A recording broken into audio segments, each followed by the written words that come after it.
¿Quiénes están interesados en la globalización? Los grandes emporios comerciales, según ya vimos, los militares, los políticos, los países más poderosos, las religiones. Todo eso lo estamos desarrollando poco a poco en esta serie sobre hacia dónde apunta la globalización moderna. Pero hay también seres espirituales que están interesados en la globalización. Y hoy vamos a considerar qué se propone el diablo con la globalización. Para poder entender la madeja o la trama de la crisis final, tenemos que entender qué se propone el diablo con la globalización. Digamos brevemente que Lucifer fue un ángel exaltado que se rebeló en el cielo.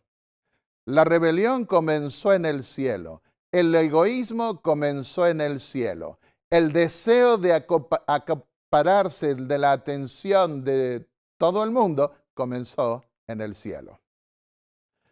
Sin embargo, pasó a esta tierra. Y hoy, en primer lugar, vemos que el diablo quiere que todo el mundo lo adore a través de un representante suyo en la tierra. Aquí en este mundo se juegan los principios de Dios para gobernar el universo y los principios que propuso el diablo para reemplazar a Dios en esos principios de gobierno universal. Y el diablo quiere recibir la adoración aquí en la tierra que no se le dio finalmente en el cielo y que por ello fue expulsado. Dice Apocalipsis 13, el versículo 3. Y toda la tierra se maravilló y siguió a la bestia, al anticristo, a un hijo, por así decir, de este príncipe rebelde del cielo, porque Dios no le permite venir y revelarse, mostrarse a sí mismo, y tiene que hacerlo todo a través de aquellos a quienes logre influenciar y posesionarse, incluso llegado el caso de ellos. El versículo 4 sigue diciendo de Apocalipsis 13, y adoraron al dragón que había dado autoridad a la bestia, o anticristo, digámoslo, porque las bestias son símbolos, como ya vimos en otros temas, de gobiernos, de autoridades políticas, religiosas, etc. Y adoraron al anticristo diciendo, ¿quién es como el anticristo y quién podrá luchar contra él? Parafraseando el pasaje de Apocalipsis 13:4. Dice ese pasaje, el dragón que había dado autoridad a la bestia. ¿Quién es el dragón? El dragón es el diablo. Sin embargo, opera a través de poderes terrenales. La ferocidad de los reinos del mundo está representada por fieras. Y después otra bestia que aparece más tarde, que termina hablando como dragón, aunque comienza aparentando ser como una oveja, como un cordero, dice Apocalipsis 13:12, hacía que la tierra y sus habitantes adorasen a la primera bestia. De manera que acá vemos que la intención de Satanás es que el mundo entero lo adore a él a través de un representante suyo, que también busca usurpar, como él quiso hacerlo en el cielo, usurpar las prerrogativas que le corresponden solamente al Creador. Apocalipsis 13:8 advertía, y la adorarán todos los habitantes de la tierra, cuyos nombres no están escritos en el libro de la vida del Cordero. Tenemos que prestar bien atención a quién servimos, a quién adoramos en este mundo, porque de ello dependerá el destino final de cada uno de nosotros. En segundo lugar, quiere dominar o gobernar al mundo entero. Lucifer, Satanás, llamado hoy, porque se opone a los planes de Dios. Quiere gobernar a todas las naciones a través de un representante que es el anticristo, tenemos que repetirlo otra vez. En otras palabras, aquí nosotros vemos que, por un lado, quiere recibir la adoración de todo el mundo y quiere gobernar a todo el mundo. Dice Apocalipsis 13:7, se le dio autoridad sobre toda tribu, pueblo, lengua y nación. Apocalipsis 13:7, se le dio autoridad, se le dio gobierno sobre toda nación, tribu, lengua y pueblo. Podemos decir un poder católico porque católico significa universal. En el punto número 3 podemos ver otro matiz. Son cosas semejantes, pero con matices un poquito diferentes. Busca la supremacía y la adoración. Ahora veamos el método mediante el engaño. En otro tema consideramos cómo engañaría el diablo a las naciones, y ya lo hemos visto. Realizaría al final grandes señales en lo que la Biblia llama falso profeta. Y tiene que ver con otro poder que aparece y que restaura el poder del anticristo romano. Y hasta hacía descender fuego del cielo a la tierra ante los hombres. Con las señales que se le permitió hacer, engaña a los habitantes de la tierra y les manda que hagan una imagen del anticristo, de la bestia, pero ahora representado como esa figura que se usa mucho de animales salvajes o aún monstruos para representar el carácter de los hombres, tan diferente al de un cordero que representa el carácter de Cristo. En cuarto lugar, Lucifer quiso ocupar el lugar de Dios en el cielo y busca ocuparlo acá en la tierra. En Isaías 14:12 dice, ¿cómo caíste del cielo, oh lucero, hijo del alba? ¿Se puede explicar el origen del mal? No. Pero se puede explicar por qué no se puede explicar. Porque el mal no tiene sentido en una naturaleza preciosa que Dios hizo. Nosotros hacemos muchas cosas raras que nadie entiende para qué son, qué objetivos tienen. Y a veces cuando uno ve algunas obras de arte ni las puede entender. Pero hay muchas cosas en la vida que no tienen explicación. Decimos de una persona que hace cosas que no tienen explicación, es cosa de loco. Así sucederá en el fin del mundo cuando Dios se encare con Satanás y le pregunte, ¿por qué te rebelaste contra mí? No podrá dar ninguna explicación alguna porque no hay explicación. Y toda explicación que quiera ser el abogado más grande de la mentira que todavía hoy predomina en el mundo, en gran medida, no tendrá eco, no tendrá respaldo, no será aceptado y él mismo quedará callado ante las evidencias una vez que las cartas todas sean puestas sobre la mesa acerca de su rebelión. Por eso dice el profeta, ¿cómo caíste del cielo? Inconcebible, imposible casi de creer. Es lo que la Biblia llama el misterio de la iniquidad, el misterio del mal, el misterio del pecado. Porque aún, querido amigo que me estás escuchando, los pecados, la maldad que tú hagas, no tiene realmente explicación a la vista de la eternidad. Perderse toda una vida eterna preciosa en un mundo de paz para seguir los deseos carnales y materiales a expensas de otros, causando daños, asesinatos, muertes y otras cosas más, en una vida que se puede volver amarga, en una corta vida como la nuestra, es entendible, no es posible de explicarlo. Decías en tu corazón, sigue diciendo el profeta, subiré hasta los cielos. ¿Hasta dónde quieren ir algunos? Como la Torre de Babel que quisieron construir. Hasta que llegue al cielo. Una figura, por supuesto, para representar el mismo espíritu de Satanás. Levantaré mi trono por encima de las estrellas de Dios. subiré hasta los cielos. Sobre las altas nubes subiré y seré semejante al Altísimo. Isaías 14, versículos 12 en adelante. Un quinto aspecto en estos matices que hablan de lo mismo, pero algo diferente en detalles. El diablo pone en los que ceden a su influencia el mismo espíritu de exaltación propia. Queremos conocer las obras del diablo, miremos lo que hacen los seres humanos, cómo buscan exaltarse a sí mismos. En primer lugar, a nuestros primeros padres los engañó de la siguiente manera. Génesis 3, versículos 4 y 5. Dios se había dicho que si comían del fruto prohibido, del bien y del mal, ellos iban a morir, pero el diablo les dijo, no moriréis.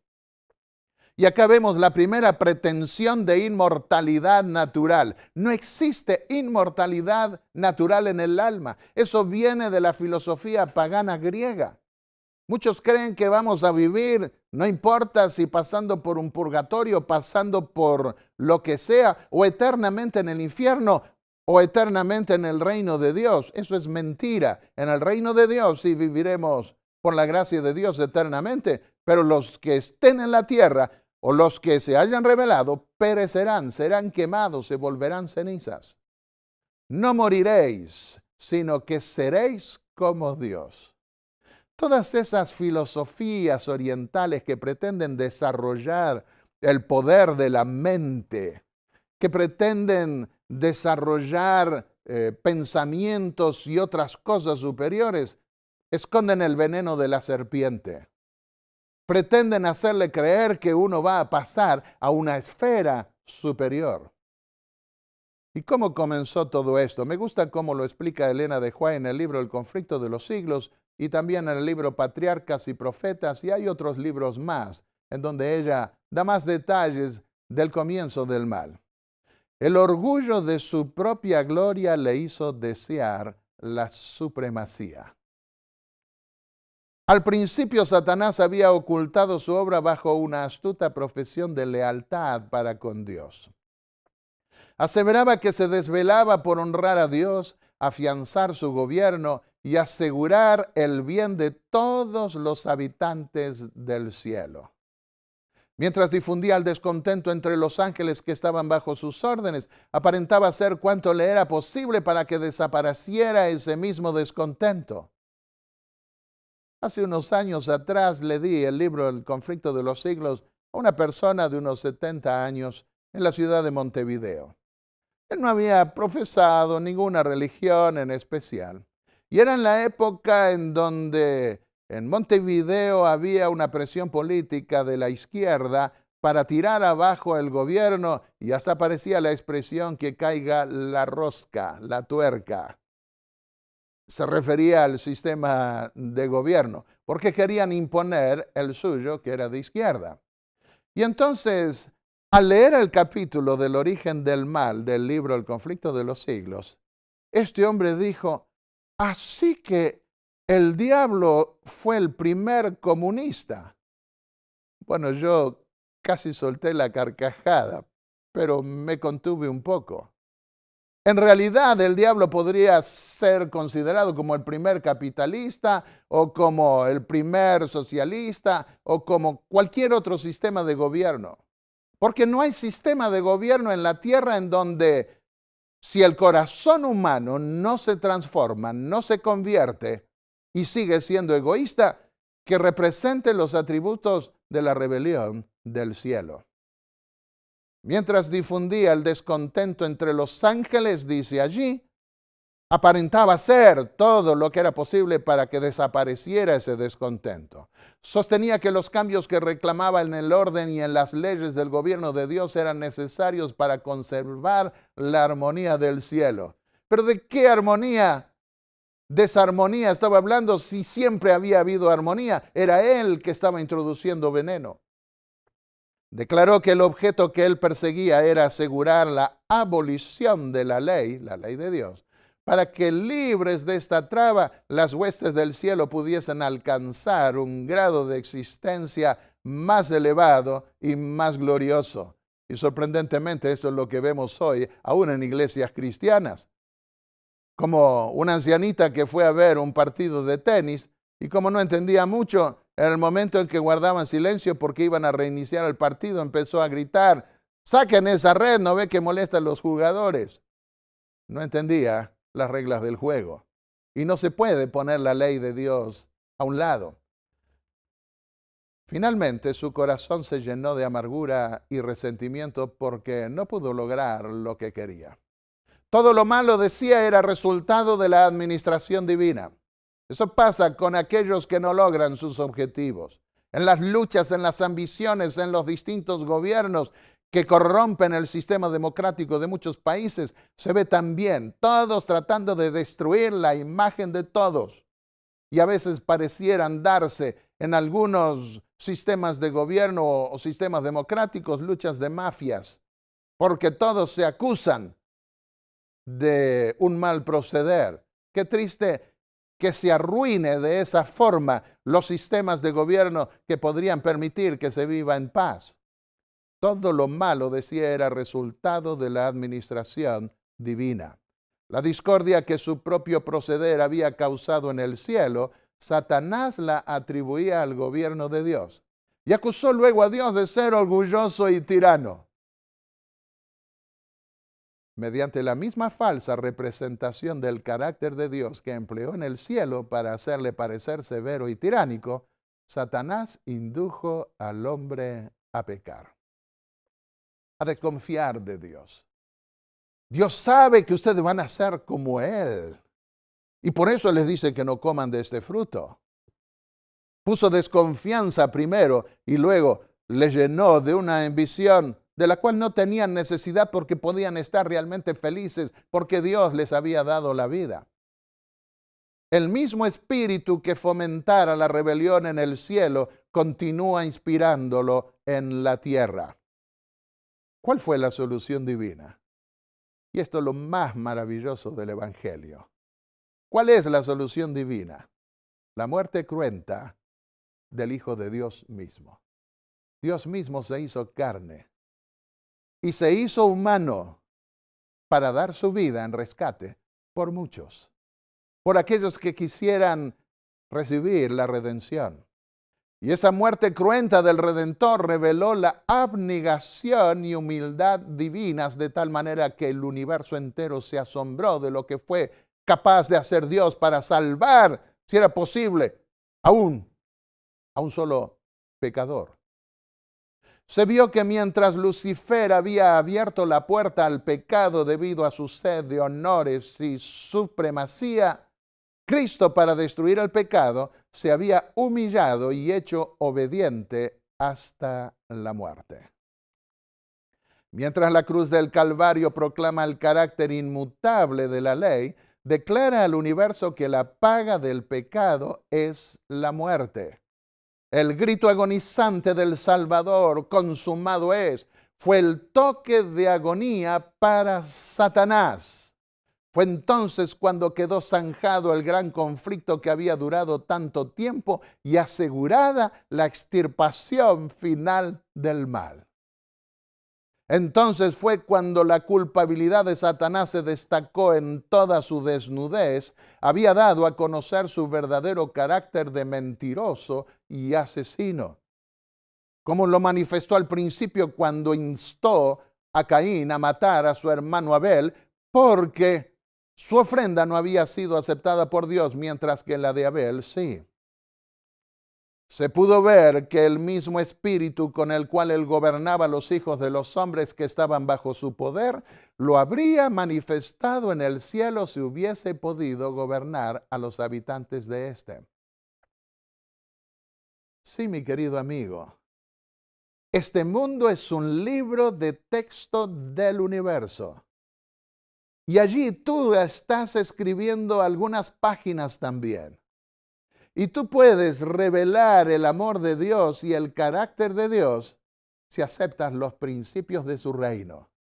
Y tú puedes llegar a ser feliz aún en medio de un mundo en rebelión, en medio de un mundo corrupto, si realmente quieres representar el carácter de Dios en tu vida y revelar al mundo el reino de Dios, la redención, la salvación. Veamos ahora la lucha por la supremacía entre los hombres. A lo largo de todos los siglos, ese deseo de Satanás que quiso inculcar en nuestros primeros padres fue el ser como Dios o el ser superior a los demás, estar por encima de todos los demás. El mensaje final que debe ser dado al mundo, Apocalipsis 14:7, dice: temed a Dios y dadle gloria. Al único que le debemos dar gloria es a Dios, no a ningún ser humano. Porque en la tierra el diablo trata de poner sustitutos suyos para reemplazar a Dios, para que la gente ponga su atención en ellos y los admiren y se postren delante de ellos. Pero Dios se merece, como creador y redentor, nuestra gloria. Que le demos la gloria que a Él le corresponde. Un sexto punto. La tendencia de todos los que buscan la supremacía, como la tiene el diablo, es querer deshacerse de los que resisten su supremacía. Por eso Apocalipsis 12:17 dice que al final el dragón se llenará de ira contra los que honran a Dios guardando sus mandamientos y teniendo el testimonio de Jesucristo, y buscará destruirlos. Pero Dios en ese momento se interpondrá. Cuando el dragón vio que ese hijo le había sido arrebatado y lo venció en la cruz del Calvario, entonces quiso perseguir a los seguidores del Cordero de Dios.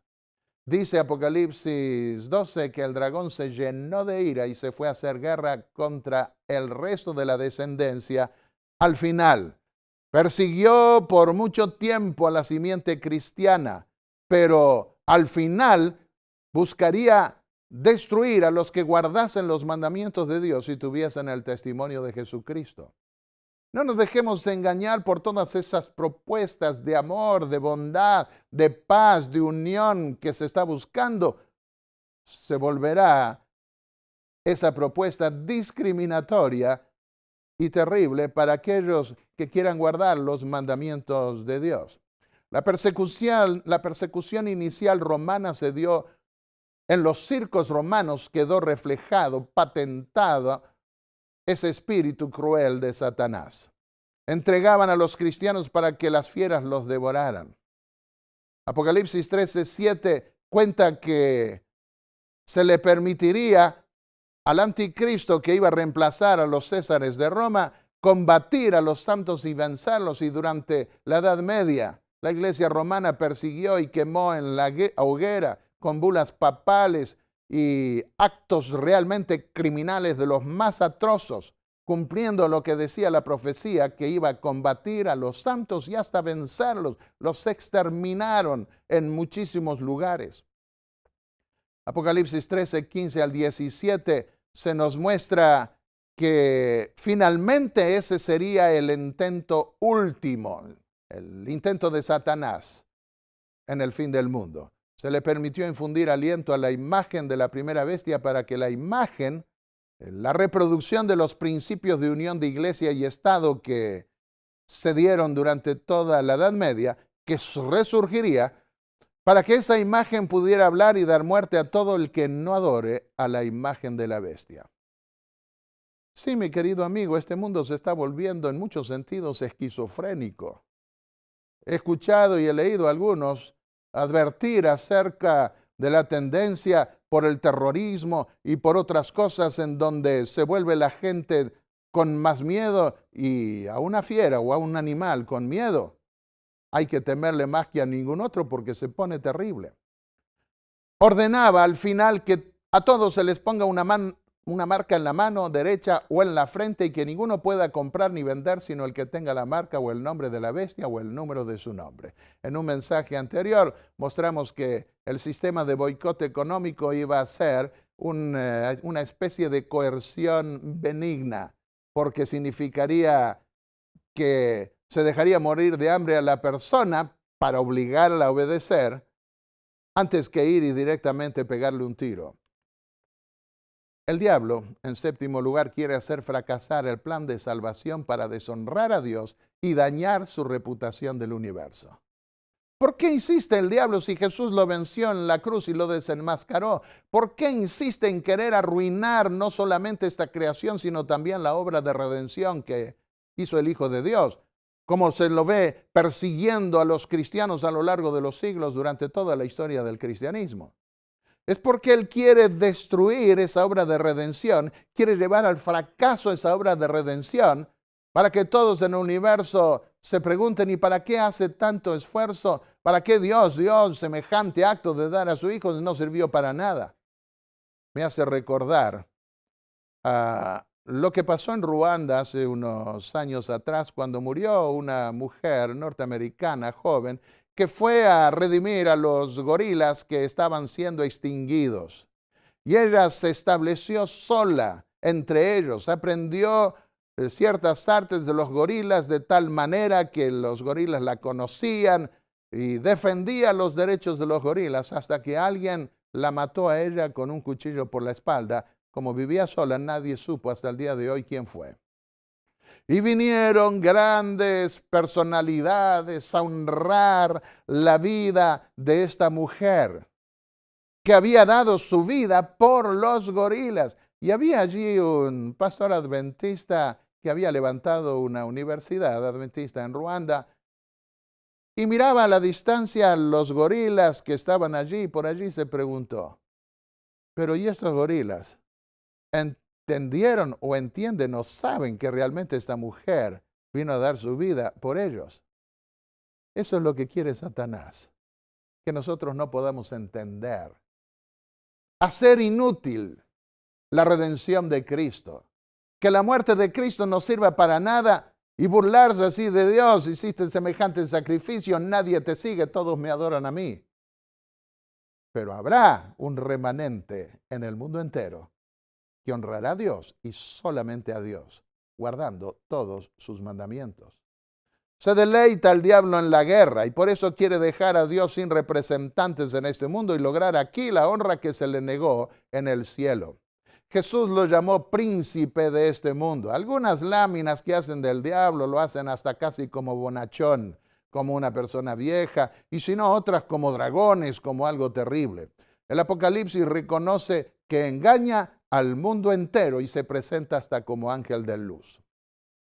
Pasemos ahora a considerar los grandes emperadores y lo que hicieron. Nimrod fue el primer emperador del mundo, según nos cuenta la Biblia, está en Génesis el capítulo 10 y el versículo 8, dice, el primer poderoso en la tierra. Fundó varias ciudades que pasaron a ser imperios, como Nínive dio lugar a Asiria, en la llanura de Sinar se estableció el reino de Babilonia. Satanás gobierna a través de los príncipes terrenales y se ve el carácter de ellos a través de esos príncipes a lo largo de la historia. Por eso dijo Jesús, los gobernantes de las naciones se enseñorean de ellas. Y los que son grandes ejercen su autoridad sobre ellas. Pero entre vosotros, dijo Jesús, no será así, sino el que desee ser grande entre vosotros debe ser vuestro servidor. Mateo 20, versículos 25 al 27. Y el que quiera ser el primero entre vosotros deberá ser vuestro siervo. Así como el Hijo del Hombre no vino para ser servido, sino para servir y para dar su vida en rescate por muchos. Los grandes emperadores destruían la vida de la gente para poder conservarse en el poder. Y entonces, en el reino de Cristo, ahora Jesús les estaba dando un ejemplo diferente. Él iba a dar su vida para redimir. Y los que quisieran seguirlo debían estar dispuestos también a servir a la humanidad y aún a dar su vida si era necesario con el propósito de redimir a los rebeldes. Gracias al Evangelio, hay gobiernos que a veces revelan los principios del Evangelio de Cristo. En Apocalipsis 13:11 se presenta un reino, un gobierno, un sistema de gobierno que está marcado por los dos cuernos de un cordero. Esto se ha aplicado de una manera notable por el contexto y por muchas otras cosas al gobierno de los Estados Unidos. Tristemente iba a hablar después como dragón. Pero los imperios en el mundo generalmente fueron imperios crueles. Veamos el imperio egipcio.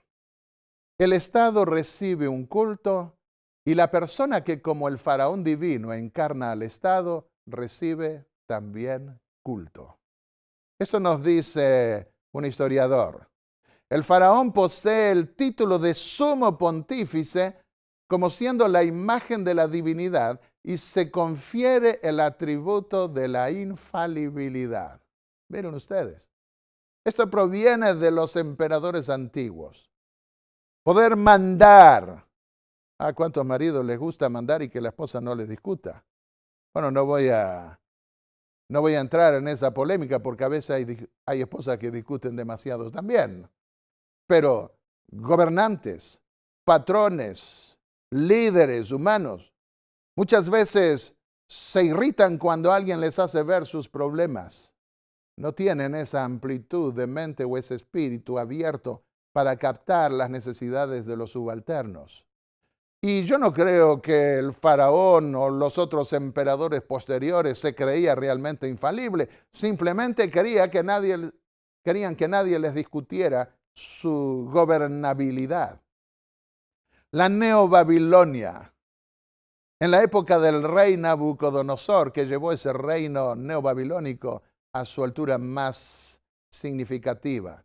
En Daniel 4:30 dice: ¿no es esta la gran Babilonia que yo edifiqué con mi fuerza de mi poder, para gloria de mi grandeza? Búsqueda de adoración, búsqueda de grandeza. ¿De dónde viene eso? Del príncipe de este mundo, de Lucifer, del ángel rebelde. Dice en el libro Las dos Babilonias: el rey de Babilonia como sumo pontífice era adorado. Los reyes llevaban en los pies sandalias que los reyes vencidos tenían el hábito de besar. Que besen los pies. Adoración, que se arrodillen delante de ellos. El rey de Persia. Y aquí estoy representando el trasfondo en estas láminas con la estatua de las naciones, de los imperios, como se le ha llamado, que Dios le reveló al rey Nabucodonosor y llamó a Daniel luego para explicarle al rey su significado. La parte del pecho de plata representa al gobierno de Persia. Es cuando Ciro entró en Babilonia que los persas, al adorarlo, dieron testimonio por primera vez del respeto que tenían por él, dice este autor. Tobar, Historia del Antiguo Oriente. El gran rey persa era el dueño absoluto del poder, el sumo Dios sobre la tierra. Ante él se debían prosternar, arrodillar hasta los pies, poniendo el rostro contra la tierra. Por eso Jesús llamó a Satanás el príncipe de este mundo. Quiere que los demás hagan lo que él quiso hacer. Quiere infundir en los demás los principios de gobierno del cielo, que son principios de autoexaltación, grandeza, egoísmo. Grecia, miren ustedes el nombre que se dio: Alejandro Magno, Alejandro el Grande. Era un muchacho, murió joven, en los 30. Víctima, dicen algunos, de una borrachera. No tenía control sobre sí mismo y pretendía gobernar a los demás. Otros dicen que fue de una fiebre, pero se dio ese espíritu de grandeza y estaba representado en esa estatua por el vientre de bronce. Dice un historiador sobre su libro Alejandro el Grande: Alejandro se convirtió en la encarnación viviente de la divinidad. Pretendió de los suyos la proskinesis en griego, el que se postrasen delante de él, que se arrodillasen delante de él. Y pasemos a Roma, al imperio de los Césares. ¿Qué encontramos allí? Lo mismo, representado en esa estatua de los imperios por los muslos, por las piernas de hierro. El César, dice un autor de apellido Solana, Gran Historia Universal, se apoyó en las auctoritas, no necesito traducirlo del latín, en su poder sacrosanto de Pontificex Maximus y en la ascendencia divina. Él creyó ser sumo pontífice también, porque provenía supuestamente de una ascendencia divina, tenía sangre divina que corría por él. Estos emperadores romanos situaron sus estatuas en los templos y plazas de Roma junto a las de los dioses, para que se les tributara el mismo honor que los dioses paganos que tenían allí. Y llegó el emperador Constantino, el que supuestamente pasó a ser el primer emperador cristiano. Él reconstruyó, sin embargo, el culto imperial. No sé cuán cristiano puede considerarse eso. Y ese culto imperial fue aceptado nominalmente por el cristianismo romano, asombrosamente. Pensando, bueno, ahora tenemos libertad que antes no teníamos porque nos mataban, nos perseguían. Este es el primer emperador cristiano, vamos a darle los gustos.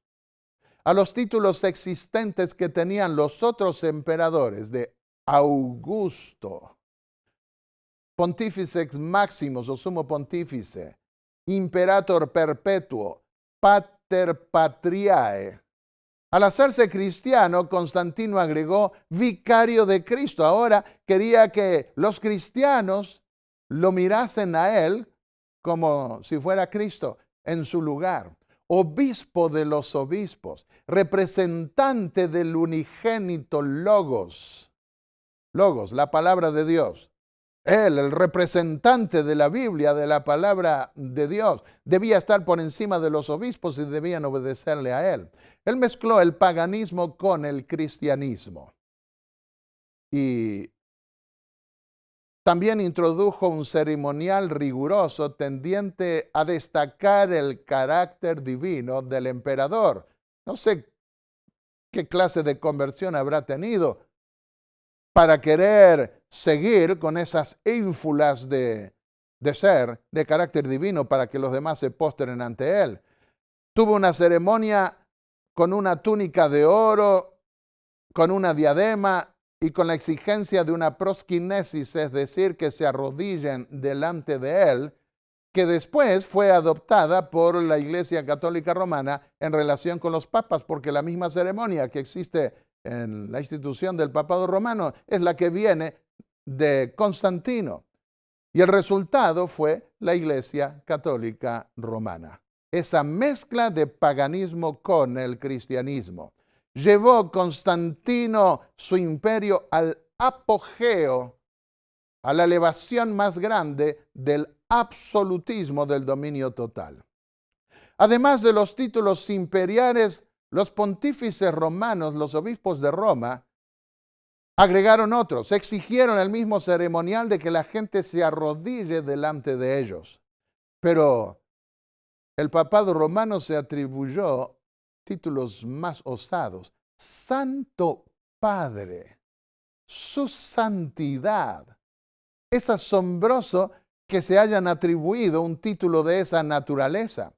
Advertía Apocalipsis 13:1, sin embargo, también Apocalipsis 17:3, que ese poder que iba a reemplazar a los césares romanos iba a tener nombres blasfemos. Tenían sus cabezas, dicen, nombres blasfemos. La bestia o anticristo romano estaba cubierta de nombres blasfemos contra Dios. ¿Qué es blasfemia? Pretender ocupar el lugar de Dios.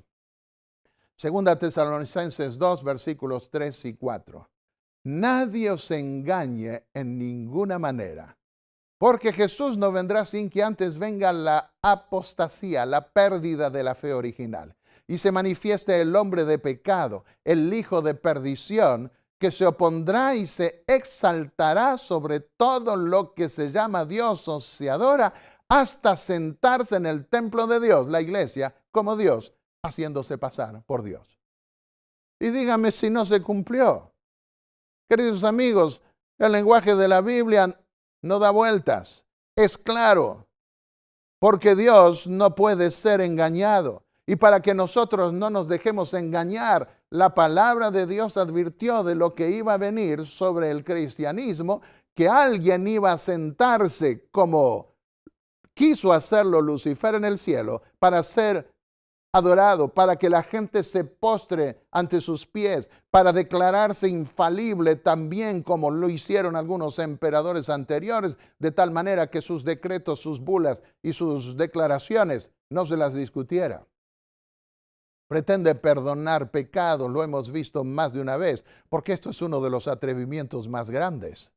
Dice San Marcos el capítulo 2 y el versículo 7, ¿por qué habla así? Refiriéndose a Jesús que había perdonado al paralítico sus pecados en público, porque Jesús podía leer el corazón humano y sabía que lo atormentaba un pecado secreto. Está blasfemando, dijeron. ¿Quién puede perdonar pecados sino solo Dios? Eso lo sabían los sacerdotes judíos que ofrecían el sacrificio que representaba al futuro Cordero de Dios que iba a dar su vida por los pecadores. Lo sabían ellos porque la gente no les confesaba sus pecados a ellos, debía confesarlo directamente a Dios y ellos hacían el ritual en el templo.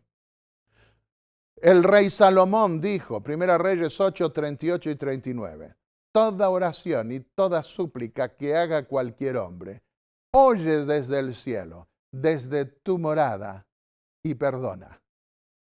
¿Quién? ¿De dónde? Desde el cielo. Dios mismo. Obra y da a cada uno conforme a su camino, porque solo tú conoces el corazón de los hombres, cuyo corazón tú conoces, solo tú conoces el corazón de los hombres. ¿Cómo puedo yo tomarme el atrevimiento de decirle a alguien que viene a confesarme sus pecados y decirle, te absuelvo? Eso solo Dios puede hacerlo porque Él conoce el corazón, yo no conozco el corazón. Pero en la mente de muchos católicos está que puede confesarse ante la Virgen, que puede confesarse ante los santos, que ellos son más humanos en esa escala, Cristo y Dios están más lejos y que finalmente a un ser humano lo pueden engañar más fácil. Pero ante Dios no podemos nosotros ignorar el hecho de que Él conoce todas las cosas y tenemos que sincerarnos. La única manera en la que tú puedes recibir el perdón de los pecados es siendo honesto contigo mismo y con Dios y confesándole tus pecados. Y cuando así lo haces y con la intención de no volverlos a cometer, pidiendo ayuda a Dios para que te ayude a ser fuerte, entonces puedes tener la paz de Dios invocando el nombre de Jesús, porque para eso Él vino, para perdonar a los pecadores. Cambió también la ley de Dios, otro atrevimiento de pretender ponerse en lugar de Dios. Dice, tratará de cambiar los tiempos y la ley. La mayor blasfemia. Anuló el segundo mandamiento que prohíbe la veneración de imágenes. En el Catecismo Romano, el que acuñó el Papa Juan Pablo II para ponerlo un poco más al día, se admite de que la ley de no postrarse ante ninguna imagen de lo que hay ni en el cielo, ni en la tierra, ni debajo de la tierra, debe darse para con todas las épocas. Pero después, unas páginas más adelante, uno mira, uno lee de nuevo y dice, bueno, que un concilio posteriormente autorizó a venerar imágenes y sigue como si nada pasara. Y cambió el cuarto mandamiento del día de reposo del sábado al domingo. Estaba en una entrevista televisiva en la ciudad de Venado Tuerto, en Argentina. Y allí el periodista me dijo, bueno,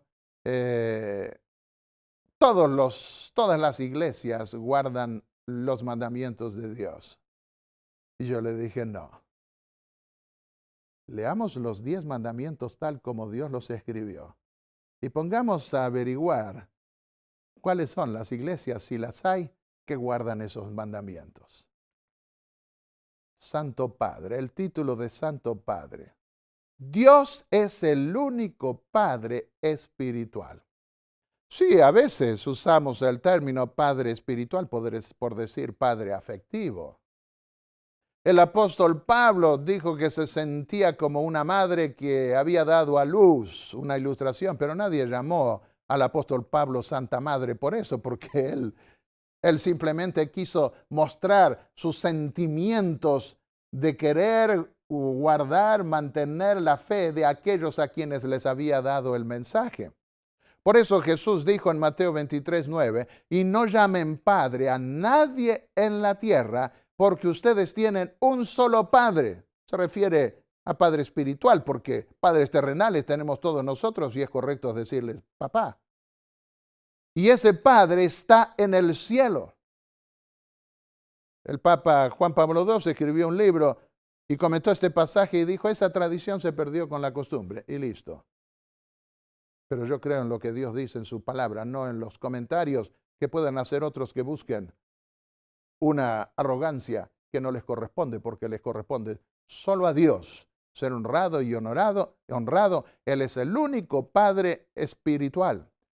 Mas ¿a cuántos lo recibieron? San Juan 1, versículos 12 al 13. A los que creen en su nombre, les dio el derecho de ser hijos de Dios. Estos no nacen de la sangre ni por deseos naturales, ni por voluntad humana, sino que nacen de Dios. Padres terrenales todos tenemos. A ellos les podemos decir papá. Pero en asuntos espirituales, el único que puede engendrar la vida espiritual es Dios, es el Espíritu Santo. San Juan 3:5 dijo Jesús a Nicodemo, yo te aseguro que quien no nazca de agua y del Espíritu no puede entrar en el reino de Dios. A menos que se pase por el bautismo, a menos que se nazca del Espíritu de Dios que engendra la vida interior, nadie puede realmente convertirse, ni siquiera percibir las cosas maravillosas de la palabra de Dios. ¿Quién no te temerá, oh Señor? Dice Apocalipsis 15:4. ¿Quién no glorificará tu nombre? Porque solo tú eres santo. Todas las naciones vendrán y te adorarán. ¿Por qué? Porque Él es el único santo. Sí, yo sé, el apóstol Pablo habló de los santos de las iglesias, pero todos en un plano de igualdad, hechos santos, santificados por el Hijo de Dios. Porque en Cristo Jesús somos primero justificados, luego pasamos a un proceso de santificación, somos santificados, que tiene que ver con nuestra aptitud para el cielo. El Señor nos enseña, Dios nos enseña, y todo por la obra del Espíritu de Dios. Pero el único santo digno de ser adorado es Dios. De los pecadores, dijo el apóstol Pablo, 1 Timoteo 1, versículos 15 al 16, yo soy el primero. El peor de los pecadores. ¿Ustedes creen esto? ¿Creen que el santo apóstol Pablo, como se lo suele llamar, era el peor de los pecadores? Cuando era muchacho yo pensé al leer este pasaje que Pablo se las quería dar de humilde. Quería mostrar humildad. Pero después entendí que el apóstol Pablo no era hipócrita. Él lo decía en forma sincera. ¿Qué hizo él? Perseguía a los cristianos para matarlos con un celo diabólico y pensaba que era un celo divino, un celo farisaico era. Y tuvo las ropas de Esteban cuando fue apedreado, hasta que el Señor lo encontró. Y al mirarse a sí mismo, él descubría que era lo peor, que era el primero de los pecadores, que él no tenía ningún argumento delante de Dios. Solo la gracia infinita, la misericordia de Dios podía librarlo a él. Eso lo descubrió al encontrarse con Cristo y al descubrir la verdad preciosa del Evangelio. Y entonces toda esa actitud farisaica que tenía antes de justificación propia murió. Lo tuvo por estiércol usando sus palabras para aceptar finalmente la grandeza de la gloria del Hijo de Dios. Cuanto más cerca nosotros estamos de Dios, tanto más miserables, insignificantes y pecadores nos sentimos. Por eso yo les puedo asegurar, como ministro del Evangelio de la palabra de Dios, que si aquel que acá en la tierra acepta que le digan Santo Padre y la gente se postre ante sus pies y le confiese el perdón de los pecados, si él estuviera cerca realmente de Dios, rechazaría con horror que la gente se postre así, le confiese sus pecados y le dé semejantes títulos de su santidad. Pensemos un poco, ¿qué ser humano puede atribuirse el título de la santidad? Solo podemos ser hechos santos por gracia, por misericordia, pero no pretendiendo que los demás se postren delante de nosotros. Y adopta, sin embargo, este poder, ceremonias de adoración imperial, que fueron las que infundió el príncipe rebelde del cielo a través de los grandes emperadores antiguos. ¿Qué dice el apóstol Pablo al mostrar el contraste entre esos imperios y el carácter de Cristo? Entre el propósito del ángel rebelde y lo que reveló Jesús al venir a la tierra. Haya en vosotros, escribió a los Filipenses en el capítulo 2, haya en vosotros el mismo sentir que hubo en Cristo Jesús, quien, aunque era de condición divina, no quiso aferrarse a su igualdad con Dios. La palabra en griego da la idea de como una fiera que busca aferrarse a su presa para que no se le escape. No quiso aferrarse con toda el alma, podríamos agregar, a su igualdad con Dios, sino que se despojó de sí mismo. Tomó la condición de siervo y se hizo semejante a los hombres. Se humilló a sí mismo, se hizo obediente hasta la muerte y muerte de cruz. ¿Qué carácter tan distinto a esa exaltación que alguien buscaría lograr en medio de la iglesia haciéndose pasar por Dios sin ser Dios? Y este que era Dios, Cristo, Emmanuel, Dios con nosotros, pasó a ser, porque estuvo dispuesto a despojarse de esos atributos divinos por un tiempo para ser uno, porque estuvo dispuesto a dar su vida por cada uno de nosotros. Vino a este mundo para redimir a los seres humanos y adoptó nuestra humanidad, lo que ya era una humillación casi infinita, para redimirnos, pero fue más allá. Murió la peor clase de muerte que se podía dar a los seres humanos. Por eso dice el apóstol, por eso Dios lo exaltó hasta lo sumo y le dio un nombre que es sobre todo nombre, para que en el nombre de Jesús se doble toda rodilla de los que están en el cielo y en la tierra y debajo de la tierra, y que toda lengua confiese que Jesucristo es el Señor, para gloria de Dios el Padre. Delante del Hijo de Dios sí me postraré, no ante ningún ser humano, porque Él es mi Redentor. Él dio su vida por mí. En Él puedo ver a Dios mismo dando a su Hijo. Puedo ver la naturaleza, el carácter de Dios lleno de amor. Y Él es el único digno de mi alabanza y el único digno de la alabanza y de la adoración en todo el universo.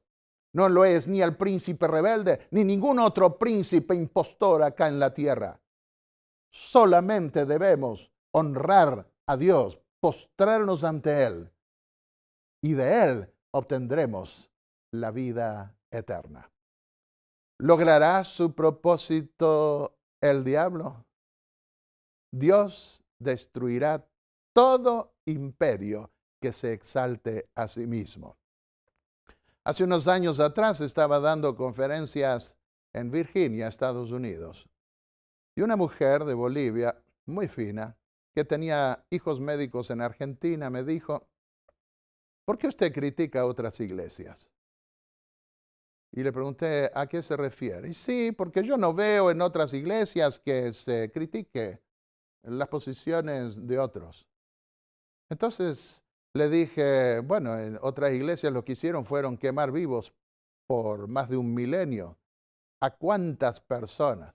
Bueno, sí, pero eso sucedió en el pasado, me dijo. Hay que olvidar, hay que perdonar.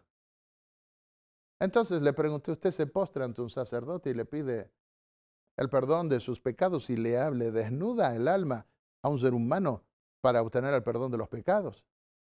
Entonces ella reaccionó y me dijo, no, eso no. A Dios sí, pero a un hombre no. La miré sonriendo afablemente y le dije, señora, si usted sabe que eso es un engaño, que es una farsa, ¿no tengo yo el derecho, y no solo el derecho, sino el deber moral y espiritual ante Dios y los hombres de denunciar semejante estafa espiritual? Sonrió y me dijo, está bien. ¿Logrará su propósito el diablo de imponerse sobre todo el mundo, que a través de la globalización pueda él gobernar el mundo y lograr que todos lo admiren a él a través del engaño? No. Dice el libro de Daniel que Dios destruirá todo imperio que se exalte a sí mismo. Y aunque lo logre parcialmente, y aunque por un corto tiempo se le entregará las riendas del mundo para que pueda dar a su máximo grado ese olor nauseabundo del pecado y de la rebelión, esa será la antesala de su destrucción final. En Apocalipsis 1:5 se concluye diciendo, de parte de Jesucristo, el testigo fiel, primogénito de los muertos y de todos los reyes de la tierra. Aunque está en el primer capítulo del Apocalipsis, esta es la conclusión, la esencia del Evangelio. Jesucristo es el primero de los muertos. El primero porque sin Él no hay ninguna resurrección válida. Es el primogénito de todos los reyes, el soberano de todos los gobernantes del mundo. Porque Él murió por los pecadores, Él vino, redimió este mundo y Dios lo exaltó y solo ante Él nosotros debemos arrodillarnos. Solo ante el Hijo de Dios debemos postrarnos. Y solo de Él, a través suyo, podemos obtener el perdón de los pecados. Querido amigo que me estás escuchando, ¿quieres realmente estar libre de tus pecados? No se los confiese a seres humanos que no entienden qué es lo que te pasa. Confiésalos a Dios, porque Él conoce tu corazón. Y sé sincero con Él. Y al confesar esos pecados, porque estás apenado, porque te duele, no pienses que estás haciendo simplemente un negocio con Dios, una transacción. No, si vas a Él es porque quieres cambiar, porque quieres transformar tu vida. Y entonces, si vas con esa intención y eres honesto al confesar los pecados, obtendrás la liberación de tus pecados. Yo entendí mejor este problema cuando mi hijo a los 12 años no quiso aceptar bautizarse todavía cuando le pedí que se bautizara. Y pensé a los 13 años si podría, si realmente querría. Y a los 13 o 14 años, estando en Puerto Rico, mi hija me dice, papi, Daniel quiere bautizarse. Y le pregunté, ¿en serio? Y él me dijo, si no ahora, ¿cuándo? Allí vi que yo era padre carnal, pero solo el Espíritu de Dios podía transformarlo en un hijo de Dios. Podemos nosotros ayudar a muchos para preparar el ambiente, para que puedan percibir la gloria de Dios y el Espíritu de Dios pueda llegar al corazón de esas personas. Uno de los problemas más grandes que tengo como predicador es que yo predico lo que el apóstol Pablo dijo es la locura de la predicación, porque es locura para los que no lo entienden, pero en aquellos en quienes el Espíritu de Dios obra, hay efecto, hay transformación. Y por eso quiero decirte, amigo o amiga que me escuchas, que si el Espíritu de Dios está tocando tu corazón en este momento, es porque estás naciendo a una nueva vida. ¿Quieres ser un hijo de Dios? Acepta las verdades del Evangelio. Arrepiéntete de tus pecados y ve a Él directamente para recibir el perdón de los pecados. Hay salvación, hay redención mediante la obra del Espíritu de Dios, mediante la intercesión de Cristo en el templo del cielo. Si nosotros vamos por fe, creyendo en sus promesas, nos humillamos delante de Él, nos postramos delante de Dios y de su Hijo y le pedimos el perdón de los pecados. Así tenemos redención y nos levantamos en paz. Yo te exhorto que junto conmigo ahora incline su rostro para buscar al Señor. Padre y Dios Santo que estás en los cielos, ante ti solo queremos postrarnos. Te agradecemos porque la vida no nos pertenece, porque tú la hiciste. Nuestra vida, nuestra redención también es obra tuya. A través de tu Hijo nos devuelves el derecho a vivir. Un derecho inmerecido, pero que en tu Hijo lo obtenemos, lo recuperamos. Perdonas nuestros pecados. Límpianos de todo mal. Ante ti, Señor, desnudamos nuestra alma en lo privado para confesarte nuestras faltas. Y porque creemos en ese sacrificio del Hijo de Dios, confiamos en ti y nos levantamos en paz, invocando el nombre de Jesús, nuestro Salvador. Amén.